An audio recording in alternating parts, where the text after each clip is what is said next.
Thank you so much for tuning in to this episode of The Kim Jacobs Show. Be sure to subscribe to The Kim Jacobs Show right on YouTube. Turn on your notification bell to all so you never miss a beat. And guess what? Every time you watch, you're going to receive a real relevant and relatable guest that's going to share with you a piece of the puzzle on this journey called life that will help you be able to manage just a little bit smoother.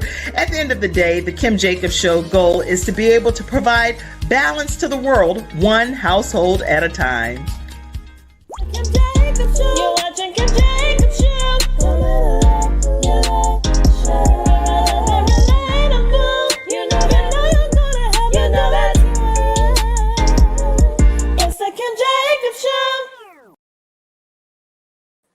Hello, everyone, and welcome to this episode of the Kim Jacobs Show. I see that you all are already grabbing your virtual seats. How are you today, Katherine? I'm doing well.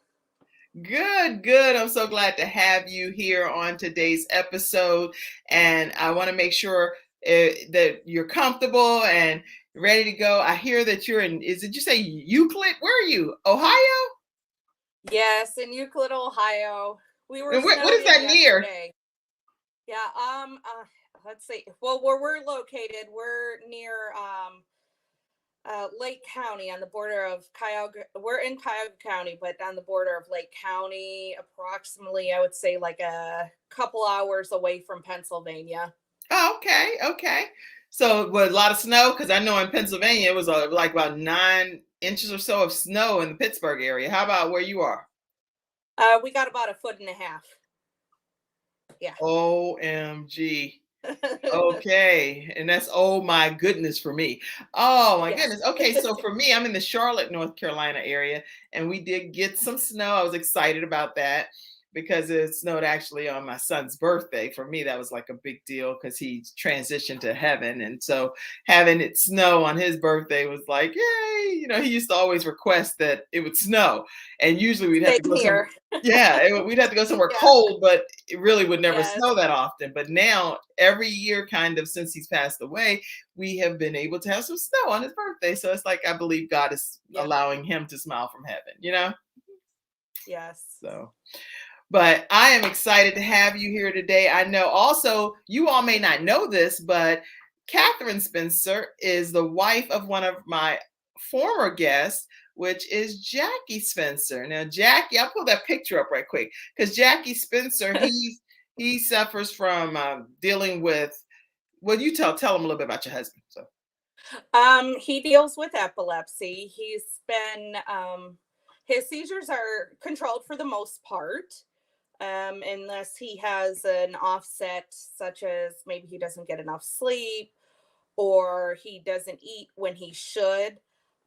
Occasionally he does have to be reminded for a lot of things, actually, honestly, such as medication management, making sure he takes his medication, making sure he eats on time, that he goes to sleep, because his brain does not function normally. Some of that is due part to the epilepsy, but the other part is actually because he's had 4 brain operations. So his brain does not function normally like other people, although most people would not know unless I said something, because he does appear normal. But when you spend your everyday life with him, you notice things such as loss of memory. Just mainly it's the loss of memory for him. It's not terrible, but it's enough to impact his everyday life. Wow. But he's your boo, right? He is. He keeps me laughing. He actually taught me how to drive. Oh, okay. I don't want to hear your story yet until we come back from the commercial break. But I can tell you, guess what, everybody? You definitely want to grab your seat. Let us know where you're visiting in from. Get your fingers ready because you may have some questions and may want to ask some questions from our guest, Katherine Spencer, today, or just share some positive comments and shout outs. And we're going to be sharing a lot of stuff throughout this broadcast. Periodically, I may be pulling some people in too, and I will tell you why right after this commercial break, okay? Because you're going to be like, why are we pulling people in? What's going on? Okay, guess what? You're going to find out right after this commercial break. Let's Boy. learn about Snow Legal right now. I'm attorney Kenneth D. Snow, and at the Snow Legal Group, justice is our job. For more than 20 years, Attorney Snow has been fighting for justice and winning cases in the Carolinas by providing aggressive representation in criminal defense, domestic violence, family law, serious injury, and wrongful death. If you've been injured or lost a loved one in an accident, including tractor trailer or rideshare, you need the Snow Legal Group by your side, fighting for justice and fighting for you. Visit snowlegal.com. Call 704-358-0026 for a free virtual consultation. Located at 6827 Fairview Road, Suite D in South Park. All right, everyone, we are back. We're back with Katherine Spencer, and you don't know what I'm talking about as far as why we're going to be pulling in possibly different people. Let's put this link here in case any of you all, once I make this announcement, want to pop into today's broadcast as well. If you want to pop on screen, if you want to pop on the screen, then use this link and I'll tell you why. Okay, so today our special guest is Katherine Spencer. And just to tell you a little bit about her, she actually is a woman that's been through a whole lot of stuff, and we're going to talk about that. And much of it is not pretty stuff that's happened along her journey, but I'm going to let her share that piece of her story. Her husband, Jackie Spencer, who's been a former guest here, referred her to the show. And today our guest is known for her volunteer work throughout various communities, so we'll talk about that. She's also known for her faith in God and her dedication to serving in ministry. She has gone through tragedy and very unfortunate events in her life, but yet she came out on top. Her name is Katherine. She's triumphed over many different situations, and she's used her life experiences to help others come out of crises. Her disabilities do not define her. They don't defeat her. Instead, she is defined and she has defeated it. So fighting through life, yet becoming a survivor, here to tell her story, Katherine Spencer. Welcome. Thank you. Thank you. I am so glad to have you. And I was reading, Katherine, that you've never really shared this story publicly, right? Right. Yeah. I've only talked, one-on-one with people. I've talked in small groups. Ironically, my husband doesn't even know the whole story neither. It's not a bad thing. It's just that when things are so traumatic and when you've gone through things in life, you don't feel ready. Okay. You don't feel prepared to share that part of your life with somebody. It sounds kind of cliche to say that, especially being married. Right. But part of that is also, when he and I got married, we kind of rushed to the altar. So there were some things about our life that we just did not have together. Okay. Interesting, because you say rush to the altar. I think I have a photo of you rushing to the altar here. So let's see. Is that this? This is you all? Yes. That was, August 20th of 13. So we've been married, 8 years. August, obviously, it'll be 9 years. And then for our 10-year anniversary, we'll be renewing our vows. Awesome. Okay, so as you take us, I would like for you to kind of take us on a journey too about your life and how things have been and what's been going on in your journey. So I don't know where you really want to start, because I can kind of self-guide you based on some of the stuff. But here you say that, and I definitely need my glasses then for this whole episode. These are reading glasses, and I won't be able to read a thing without these. Okay, so that's just what happens sometimes when you get to certain ages, and I'm 51. All right, so some people have known about your story, you say, but you've lived through some pretty horrific things, especially in your childhood. So talk to us about some of those things that you've experienced as a child. Well, as a child, my mother was not the best mother that she could possibly be. I want to be very careful with what I say, because she's probably going to see this broadcast, and it's not that I would say anything wrong, but I want to make sure that I do stay as respectful to her privacy as possible. Right. That's very, very considerate of you. As a child, unfortunately, my mom was addicted to drugs. She was also addicted to alcohol as well. Um, I was unfortunately mistreated as a child, and my mother did get sent to prison for that. She had a significant other, a boyfriend, I guess you could call him, who also went to jail. He ultimately served 25 years of his prison sentence, and he was not paroled out. He was granted parole eventually, but that's because he maxed out his prison sentence. And sadly, he did pass away before he could be released. Uh, Wait. Okay. Wait. yeah, You said. Oh, okay. You've said a whole lot yeah. already. And I mean, we definitely, I'm going to follow your lead, obviously. If Yes. your mom is going to be watching this, and you're Yeah. obviously going to be very mindful of her and her privacy. So I equally will be mindful of that. So, what I think I'm taking away so far is that you were in an abusive situation, Correct. but it was due to some things that you've already outlined Hmm. that were going on, which those things caused your mom to go to prison. Is that what you're saying?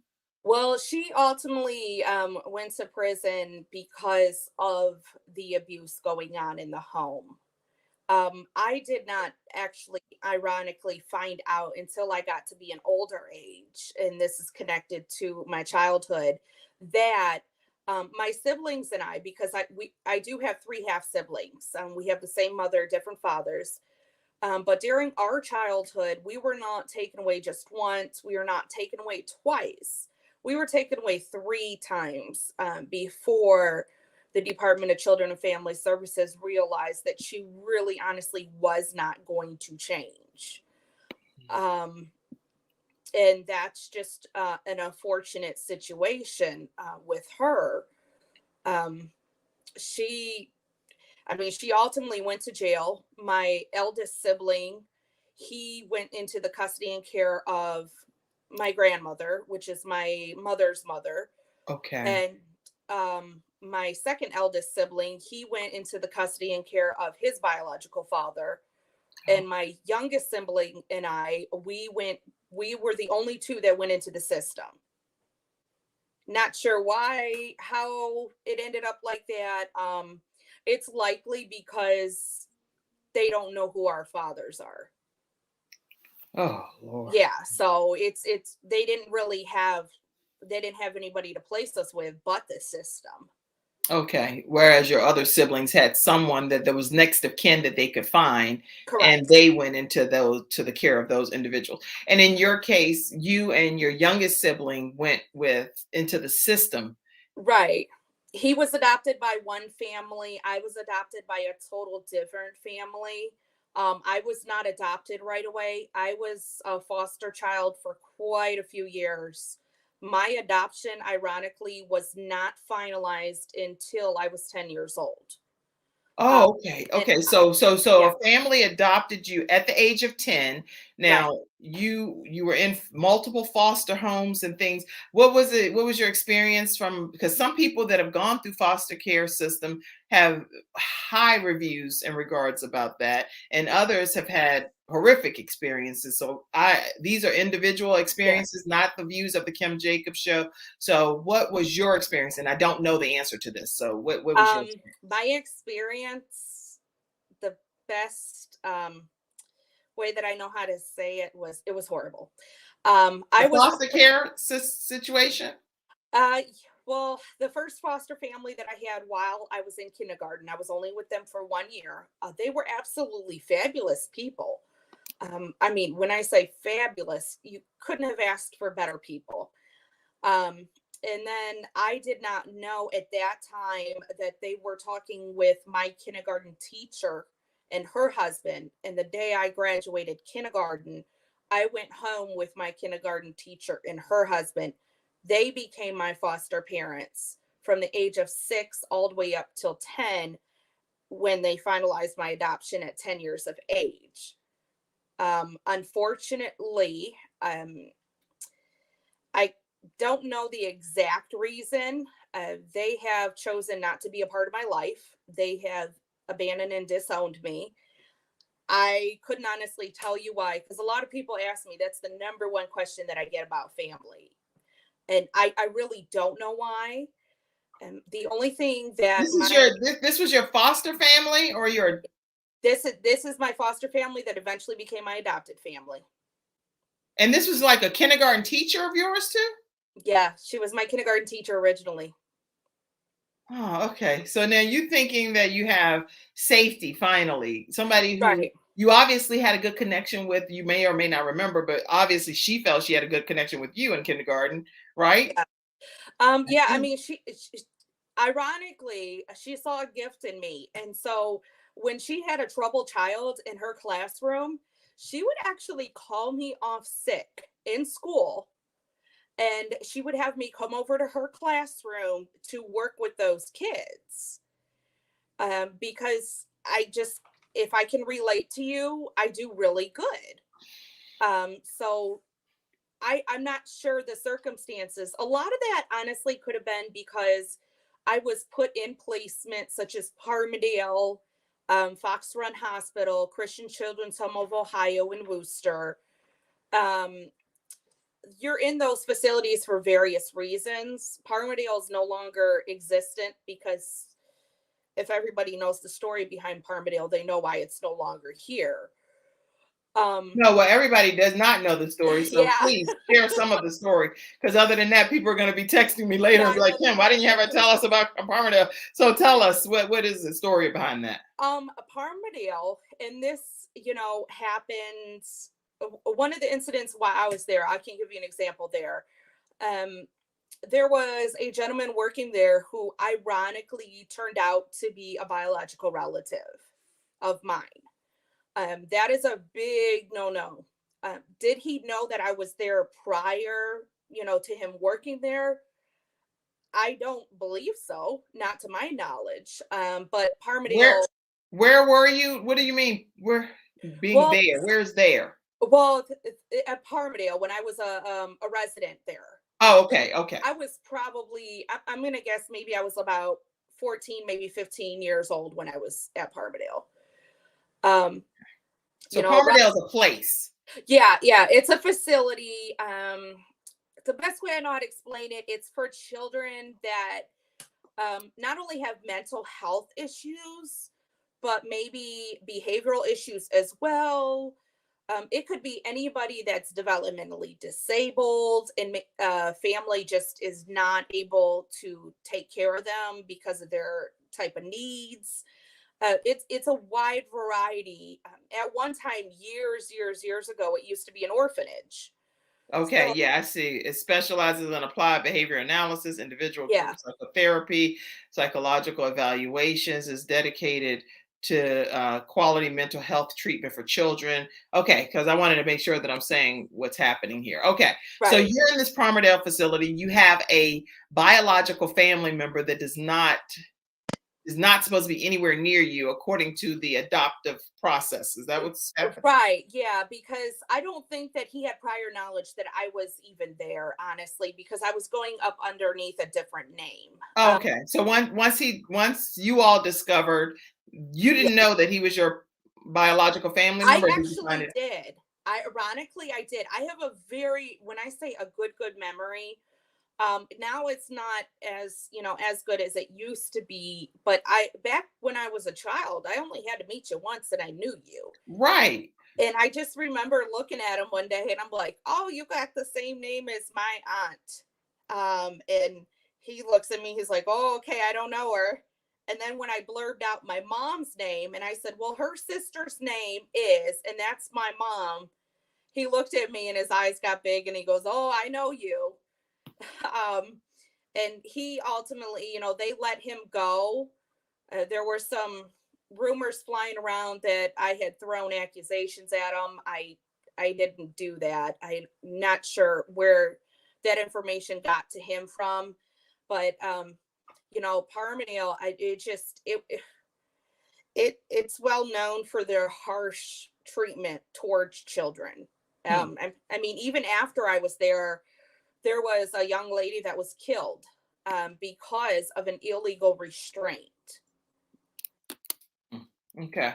Yeah, so it wasn't the best facility. Did they have good intentions making that facility? Probably so. Um, it's just we know as years go on, when things go through the chain of command and you get different people involved and that person's no longer in charge and then somebody else does, things do change. And it eventually turned into a facility that had to be shut down. Okay, yeah, I see lots of information about the facility. Obviously, this interview, we're not going to be going into too much Right. detail about them because they're not here to defend themselves as far as all of the different allegations and things. But you were a resident there, is what we Yeah. need to mainly talk about here. You were a Yeah. resident there. Your personal experience was not a good one, is what you're saying. Right. At Parmadale, no, absolutely not. Okay. And so, how did you get out of Palmerdale? How did you get out of that Um, facility and move to the next phase of your life? Ultimately, because of my needs at Parmadale, if I'm not mistaken, I went from there to Fox Run Hospital in, I believe that's located in St. Clairsville, Ohio. Okay. Um, that's strictly locked down. The reason why they transferred me there is because I was notorious at Parmadale for running away. Um, I was just a little brat. I like to test waters. So they put me in a strictly lockdown facility. I was only there though at Fox Run. Fox Run, even though it's called Fox Run Hospital, it is not actually a hospital. Okay. It's very identical to Parmadale and what their needs are focused towards, except it's just strictly lockdown. So all of this, did this happen after you were abandoned by your adoptive parents or? No, I mean, ironically, I was not abandoned and disowned by them until I got to be more of an adult.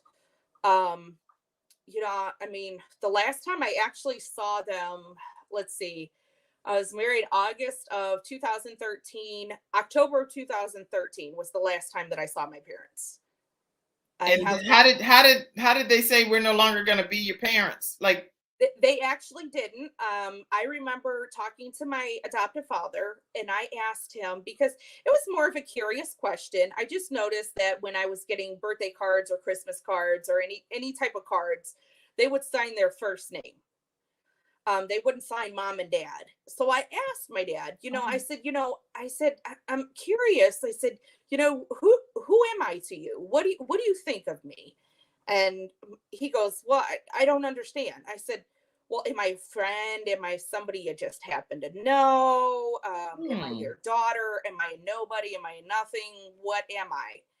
And I did not think that he was going to say this, but he said, oh, you're just a friend. You're just somebody we happen to know.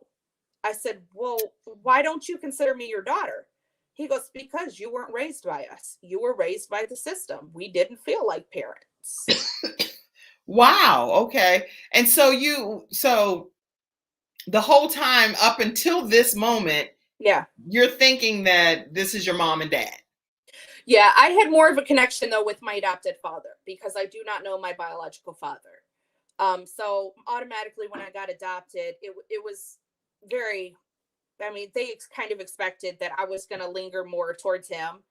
Um, Of course, because yeah. like you say, you didn't have that male leadership bond going on. But throughout the whole time of you being their daughter, according to Yeah. your take on things, adoptive daughter, you were having a good experience. You were feeling like mom and dad. We're on a Yeah. journey I mean, together. for the most part, yes, I did have a lot of struggles, mainly because of what happened in my past. So it did lead to a lot of behavioral and mental health issues. And my parents did try really, really hard to be able to get me help for that, by seeing a counselor, psychiatrist. They tried placing me on medication, a whole bunch of things. So it's not like they just said, we don't want to be parents. Just for them, it was really difficult. I would honestly say that, my adopted father, I'm really surprised that I don't have a relationship with him till today. Really, really surprised. I think And a lot of that has to do with my adopted mother. oh my gosh, Because I'm so sorry to hear yeah, that. she I'm and very I, sorry to hear that. we didn't, we butt heads a lot. We didn't get along very well, and she she just is not a, they had the greatest intentions adopting me, but it did not turn out the way that they had intended. Um, and she's not a motherly type whatsoever. He, on the other hand, is very fatherly. He was great. He was fantastic at being a father. It's not to say she was a bad person. Some people, they want to be a parent. And when they get a go at it, they Hmm. realize, yeah, this is not my Not what I skill. signed up for, type of thing. Yeah. But with the adoptive parents and stuff, there was no abuse and things of that nature. Because I know in your bio, you talk heavily about abuse, rape, molestation, Yeah. and all of these things as and even the abandonment. Right. So, but in this relationship, that wasn't the case. It was just the abandonment piece that they disowned you as, according to what Correct. you're sharing. Correct. Yeah, absolutely. Okay. Yeah. Okay. Any other parts of your childhood that you want to share with people before I ask you this question? Um, well, the only thing I can say is, throughout my childhood, I only maintained contact with my youngest sibling. And that's probably because his adopted parents maintained contact with mine. And Wow. so he and I pretty much had a connection throughout most of our lives. I really honestly did not have a relationship with the two eldest, and I still don't today. You've Um, not seen them or talked to them anymore? I have seen them. Oh, My second oldest, I haven't seen him for years, well over, I would say, 10 years. hmm. Um, but that's also because he doesn't know how to stay out of trouble. Right. So, Okay. you know, but I just don't have a relationship with them. It's not the lifestyle that I live on, trying to live a godly life. It doesn't measure up to them. And I don't need people in my life that will constantly put me down or make me feel bad about who I am or who I'm married to. Wow. So now what advice would you give? Let's first of all, let me put this hotline up. Thank you, Mackenzie, backstage today. 877-237-0004, the child abuse hotline. If you're a child and you're experiencing abuse, or if you're an adult and you know that there is a child that's experiencing abuse, contact this hotline, 877-237-0004, and report that abuse. Okay. I see you too, Shayna. It's a pleasure to have you on today, and amen, and hello to you as well. Listen, Katherine, what advice would you give parents today that may be watching, and whether they're adoptive parents or parents that birthed the child? What advice would you give them regarding dealing with children that are coming from your kind of situation? Um, well, for my situation, and I can only speak honestly from the foster care system to an adoptive system, is, make sure that you come to the realization that child is biologically not yours. Even if you adopt the child, yes, by law, it is yours. But gene wise, biological wise, they do not have your genes. They are biologically not yours. Mhm. So a lot of parents get upset at a child's behavior or Hmm. maybe by a characteristic Yes. because they fail to realize that's not my attitude. That's not the way I look. Well, you have to realize the child didn't biologically come from you. So when you see a certain characteristic or behavior that the child has, don't be mad at them. Right. They can't honestly help it, and unfortunately one thing that I would go through is my adopted mom would get upset and she'd be like, "Oh, you're just like your mother," and I'm sitting there like, "Oh, okay, yep," you know. And naturally, I did react to that because I'm just one of those people. That's a big no no. You don't say that to me. Right. But it's one of those things. Parenting does not stop just because your adopted child goes through life, happens to act up, act out, whatever it may be. The parenting does not stop. When they reach 18, when they reach 20, 40, whatever it is, the parenting does not stop. You are their parent until the day you die. And unfortunately, my parents don't look at it like that. They and I live two different lifestyles. Okay. And it's just one of those things. I would say do not give up on that child, but make sure. Don't give up on the child. That is such a type that point Yeah, to don't give up on the child. No matter what you're going through, no matter what you're dealing with. Oh, I see you, my Aunt Jenny. I think if I'm not mistaken, you're either a foster parent or an adoptive parent, or something to that effect as well. And so I'm sure you can share some insight from your perspective. But this is really a great topic that we're talking about today. And as Catherine is saying, don't give up on the child. If you've taken that child in from an adoptive perspective, then work with them, work through the situations, get them the help that they need, but don't give up on that child. According to our guest today, Catherine Spencer, she said, just don't give up. Don't give up. And oh wow, it's interesting because as a mom, you don't give up. As a mom, your child can get on your nerves. Your child could have some character flaws that you're like, we're gonna get through this. But at the end of the day, we're gonna get through this. You're not gonna just be like, right. you're no longer mine type of thing. I don't think. At Yeah. least that's not how I feel. So we just work together, we lock arms, and we go on this journey. But from an adoptive parent perspective, to hear that a person could be given up on is very disheartening. Yeah, it's one of those situations because a lot of parents, they realize, people, they get together, get married, some single, some not, and they say, "Oh, I want to be a parent." But when they get the child, they think this is simple. Whether you get the child as a baby and you just change diapers and then they grow up on Wow. you, or you get them in, as in my age where I was already 6 years old. 10. You were Yeah, 10. right. So it's like, they got me at 6, they adopted me at 10, you know, they a lot of people don't realize, especially with older children, by then they've gone through enough in life. You have to fully ask yourself and look at all possibilities as to what you're getting. It's almost like shopping for a car and you want a Aw. used car.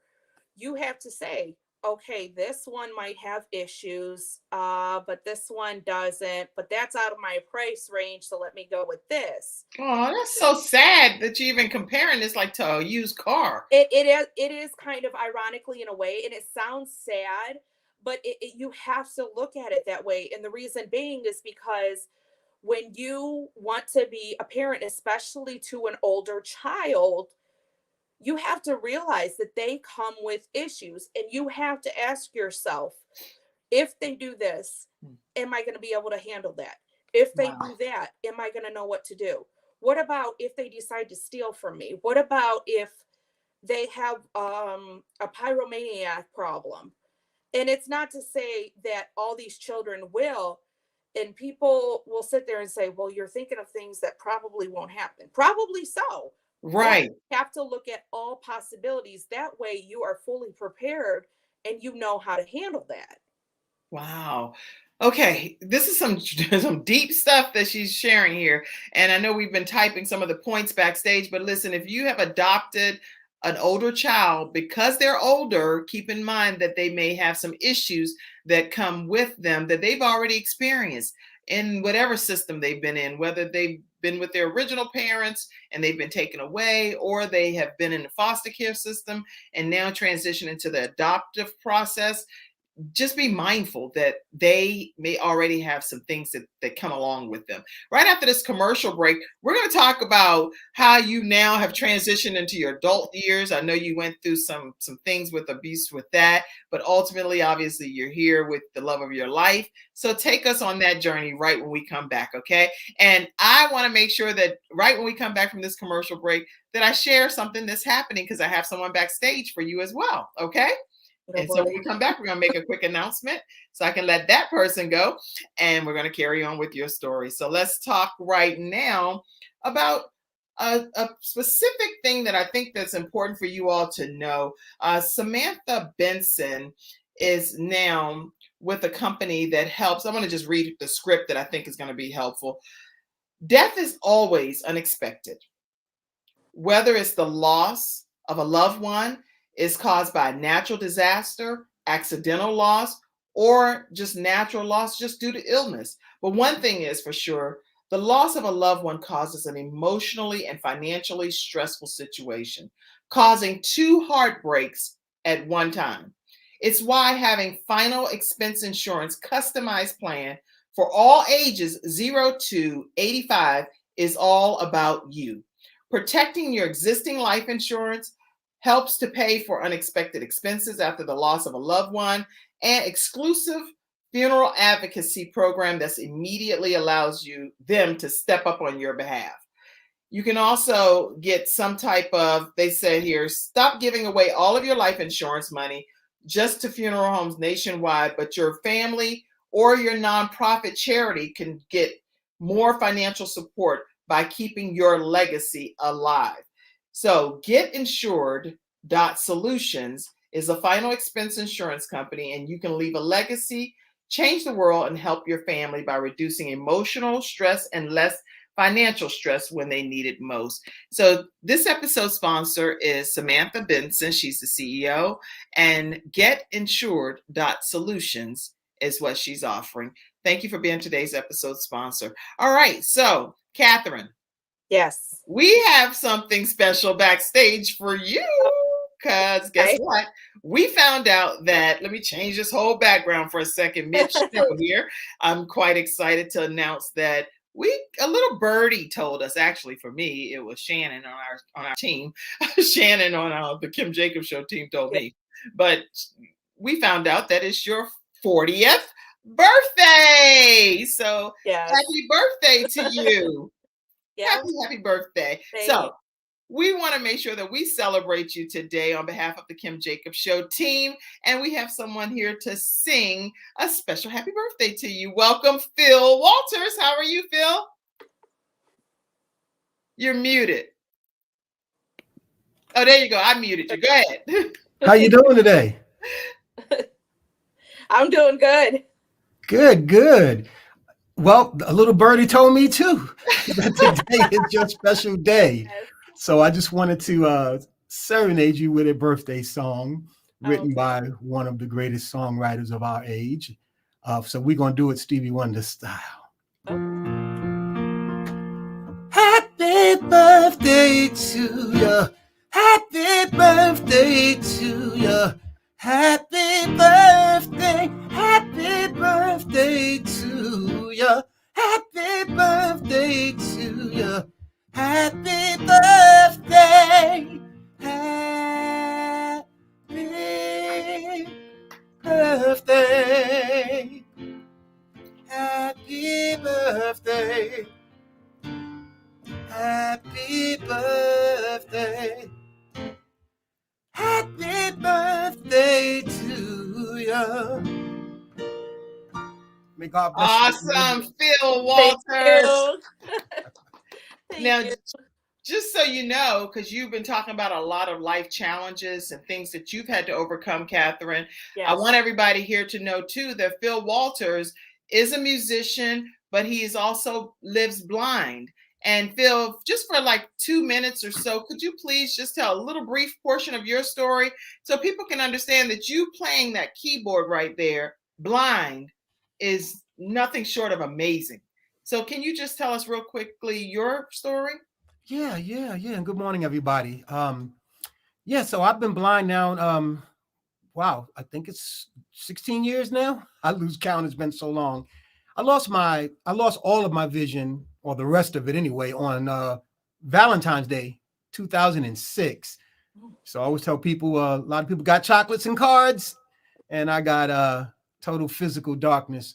There's a history of blindness in my family. Glaucoma, cataracts, retina detachments was a normal thing with all of my siblings, except the last child. She's got 20/20 plus.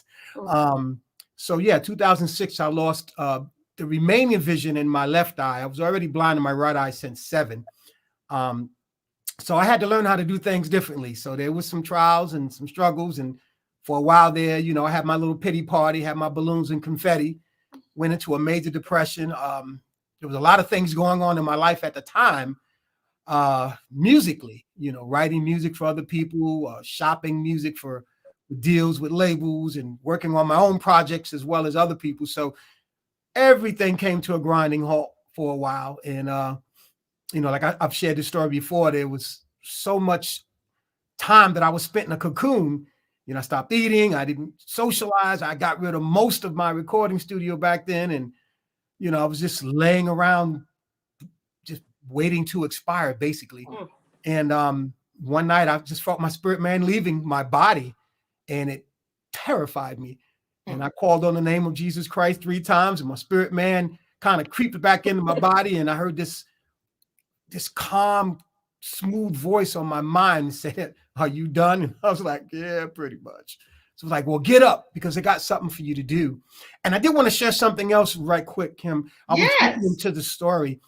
I, because of situations in my upbringing, spent time in institutions for boys and girls and group homes, because my mom was a victim of abuse when she was little. So she had nervous breakdowns.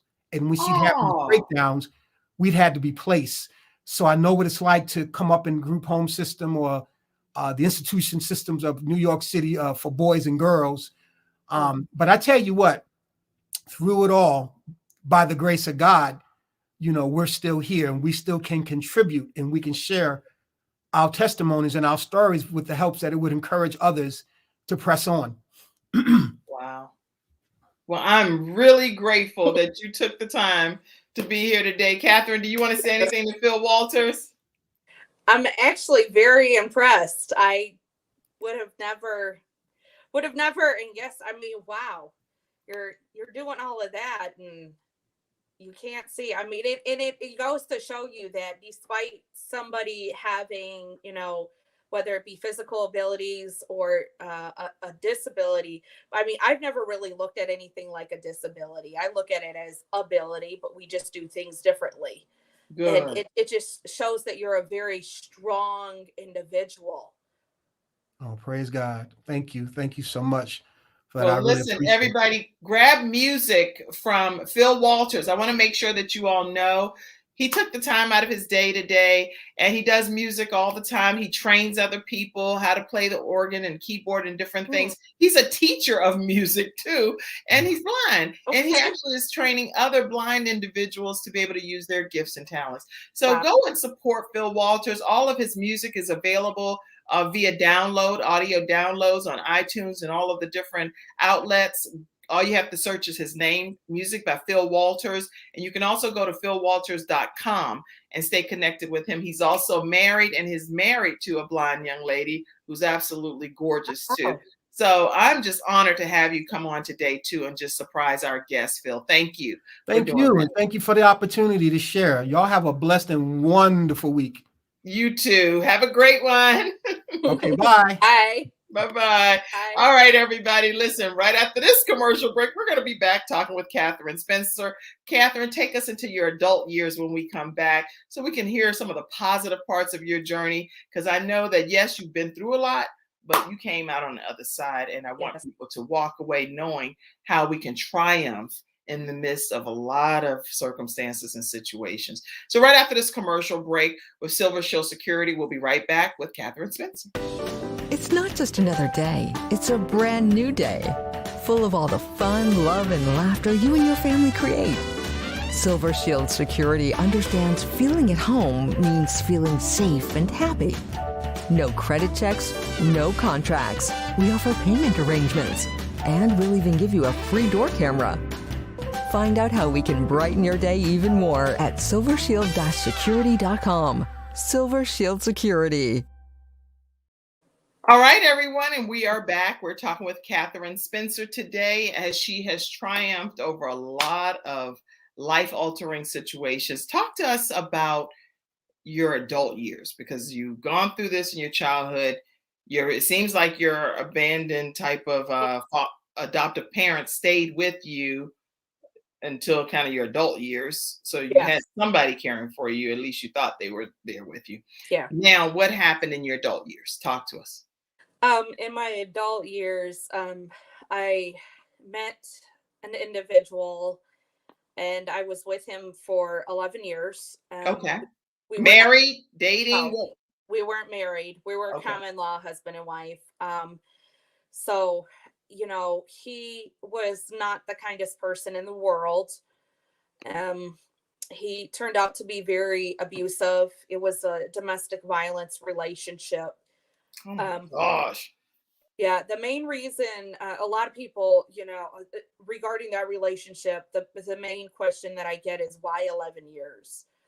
When you don't have a strong support system and you don't have a lot of people there to help you, you kind of get stuck.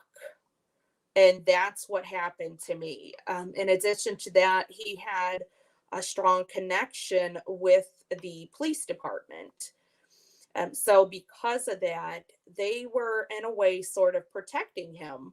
Yeah, I'd go to them for help, and I still remember this to this very day. The officer said, "Well, you must like it because you keep going back."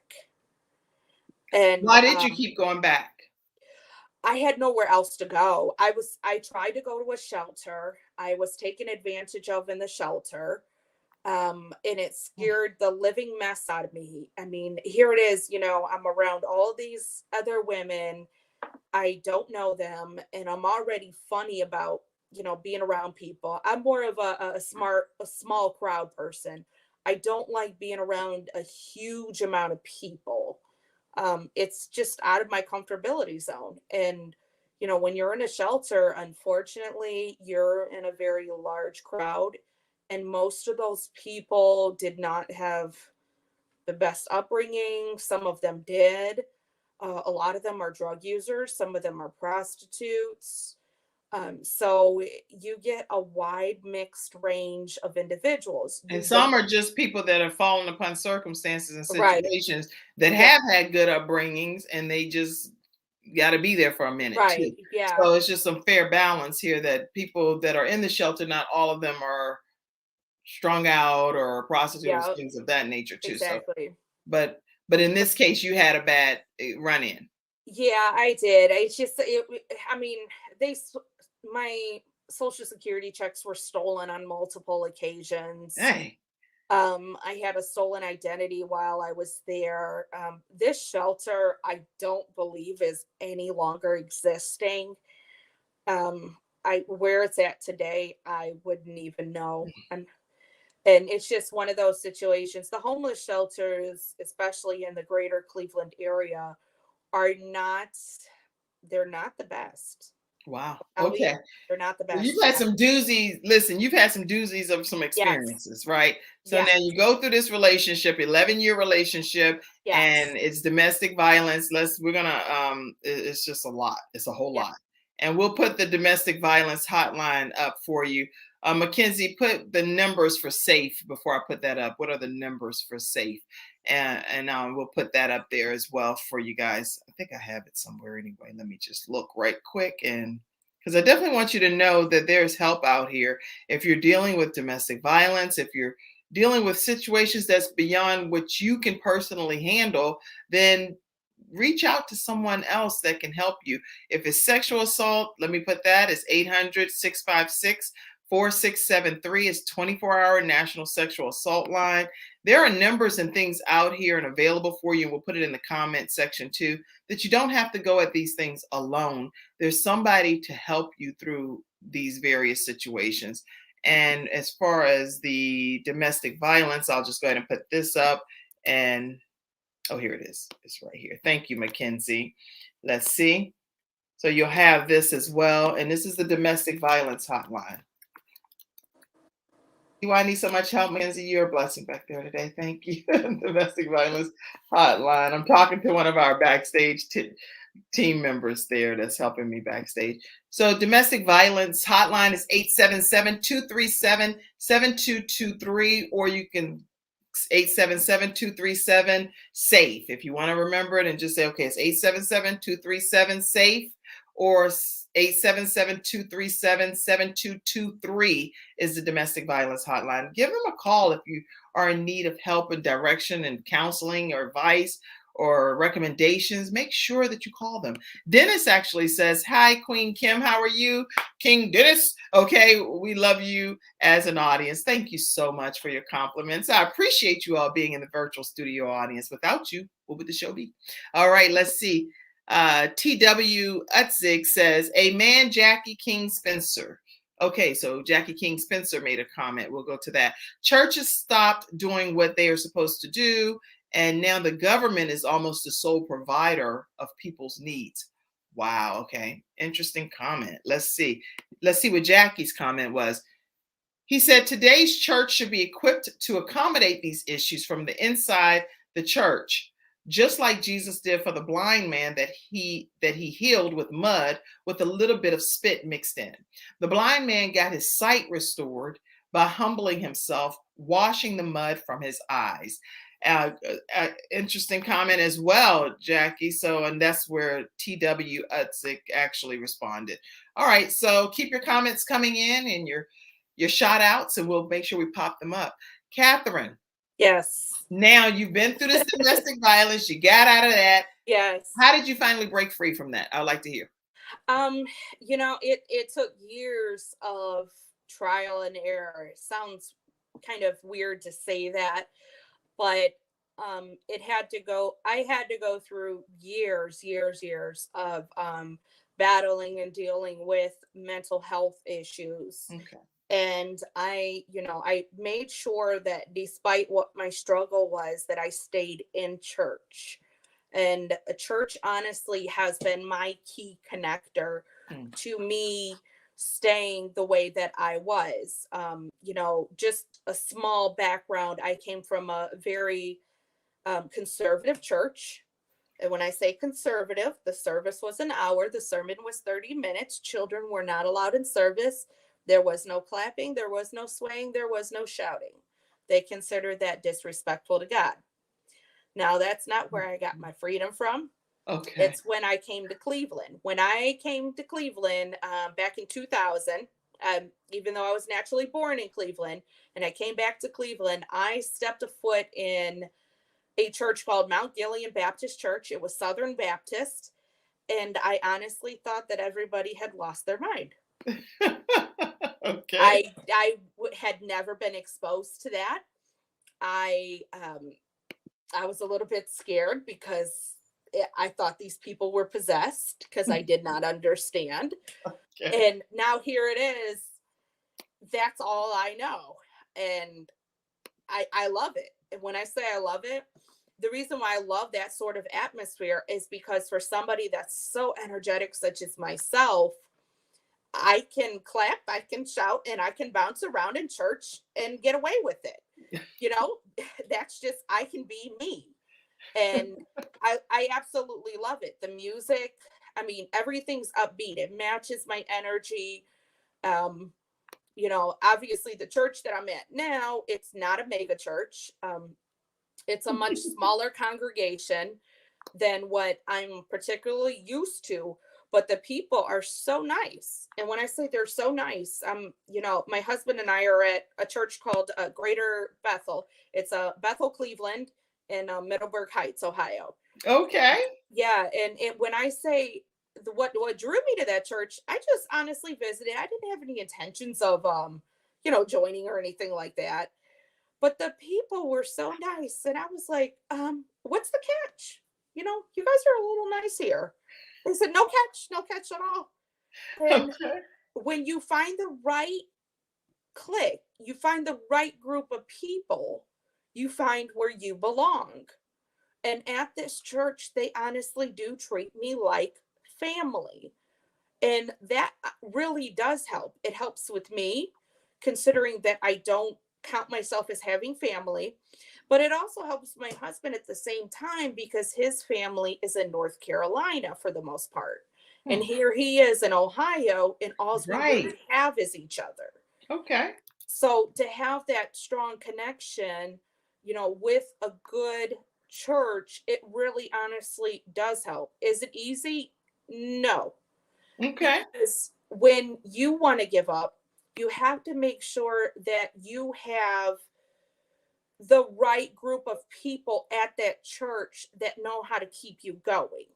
That's good. So listen, if you are in is it the Cleveland area?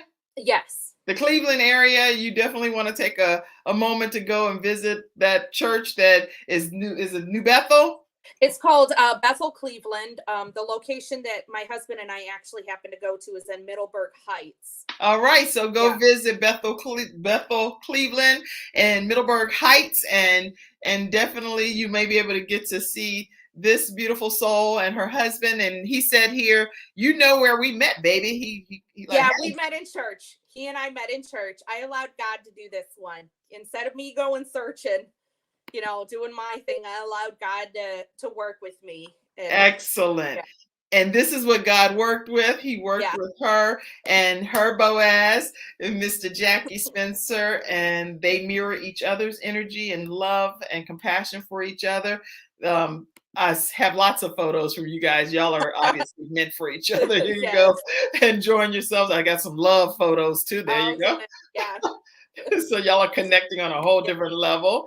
Okay. I see you, Katherine. I see you. All right. And then you also have some fur babies. Tell us about these fur babies.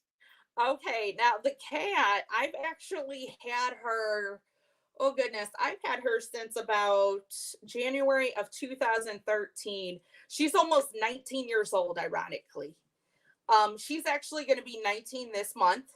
Our dog, that's Halo Grace. She is an Australian Shepherd cattle dog mix. She's 6 years old this month, and that was supposed to be my dog. That's what I got it for. Ironically, that's his dog now. That's his baby. That's baby. Funny. Yeah. So now he's became a dog. He's clinging to his dad, technically, right? Yeah.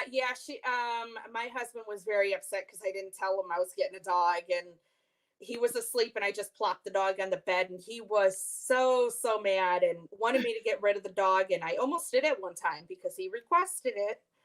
Gotta be an honorable wife. And if the husband to do something, you better do it. And the day I went to go get rid of her, he said, "Don't you dare. Don't get rid of her." Oh, she's okay.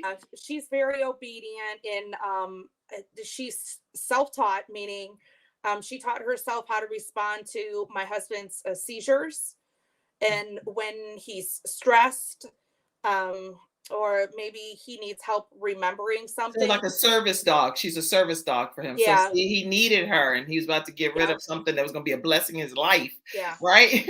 Well, listen, Katherine, I am so grateful that you're here today. When we get ready to come back, we'll do a few closeout things, but I'd like for you to share just a closing point or something that can encourage people that have been through some of the tragic situations that you've experienced and that have made it to the other side. So maybe some words of encouragement, advice, tips that would help people that are trying to get past their past, and they need to know, how do they go about doing that? Right when we come back tomorrow, everybody.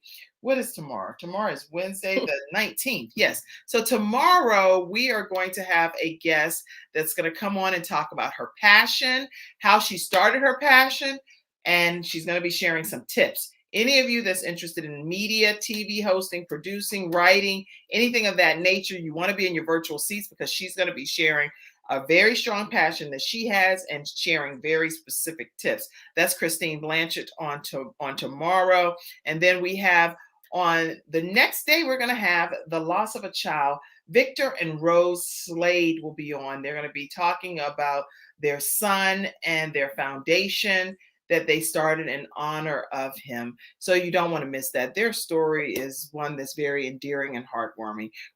And so I want to make sure that you tune in for that. All right. So right after this commercial break, we're going to hear more from Katherine Spencer, and then we're going to get prepared to get ready to close out today's episode. All right.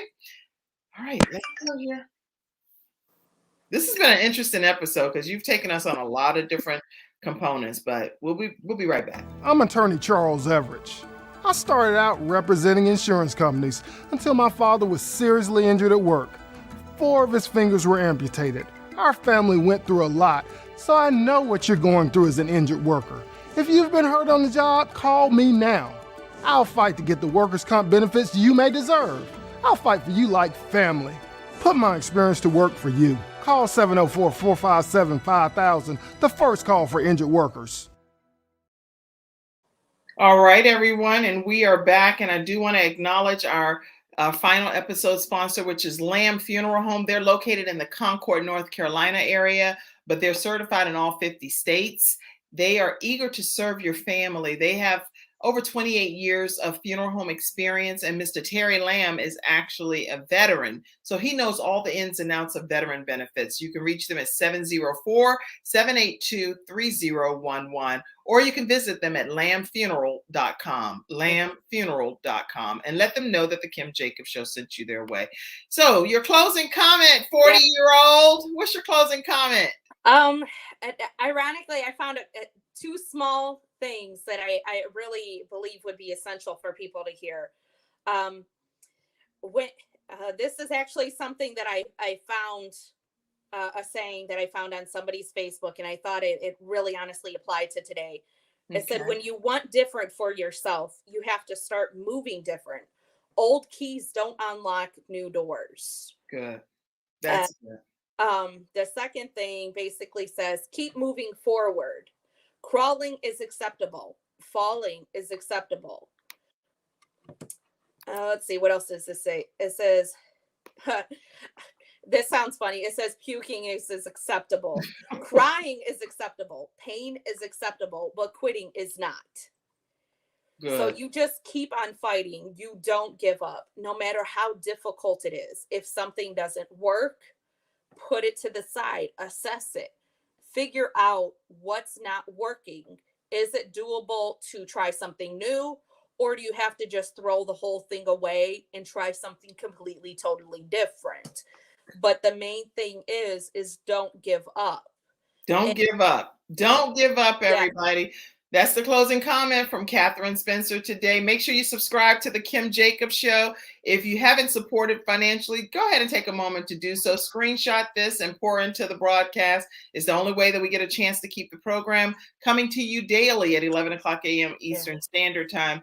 And if you're ever interested in starting your own show from scratch, we do a 6-week course where I work with you one-on-one for 6 consecutive weeks to help you create your own show from scratch. You can visit KimJacobsConsulting.com, KimJacobsConsulting.com. On behalf of the Kim Jacobs Show, we're going to send you and your spouse, Mr. Jackie Spencer, to enjoy a nice dinner. I'm gonna send you a Cash App, so you can go wherever you want, actually. But it's not a special place that we're sending you. But we're gonna send you a Cash App on behalf of the Kim Jacobs Show. Happy birthday to you again!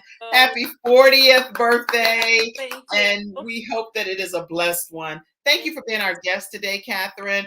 I'll see you guys tomorrow right here in the virtual studio audience, and you all have a fantastic rest of your day. Stay backstage, Katherine. Happy birthday.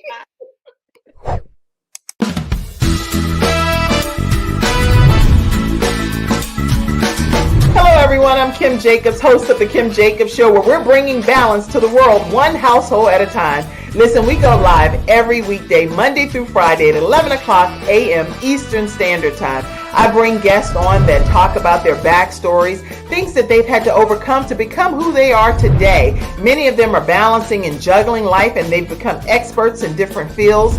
So they're sharing tips with you to make your life just a little bit easier. Many times as a guest in the studio audience, you'll get a chance to walk away with a missing piece of the puzzle that might be missing in your life. Let's go on this journey together, and I look forward to seeing you Monday through Friday at 11 o'clock a.m. Eastern Standard Time, right here on the Kim Jacobs Show.